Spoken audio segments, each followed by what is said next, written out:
আজকে একটা সাধারণ মানুষ যদি কারো কাছে তন্ত্র শিখতে চায়, তারা গুরু হিসেবে কাউকে বেছে নিতে চায়, সে বেছে নেওয়ার প্রক্রিয়াটা কি হবে?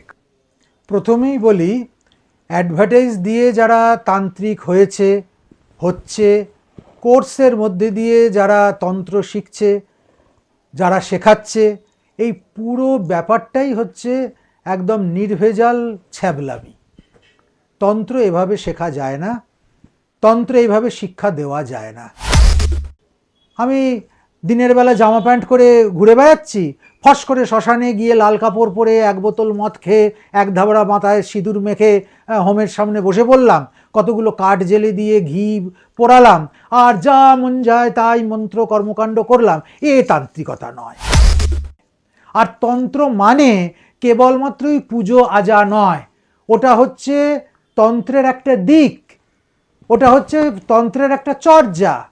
তন্ত্র মূলত হচ্ছে সাধন নয়, নয় শব্দের অর্থ পথ, সাধনার পথ।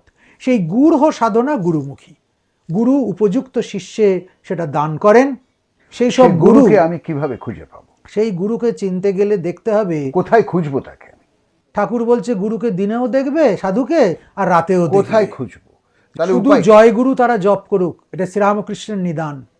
এই জয়গুরু জপ করুক আর মনে মনে প্রার্থনা করুক উপযুক্ত গুরু যেন আমার মেলে। নিশ্চিতভাবে উপযুক্ত গুরুর সন্ধান পাবে।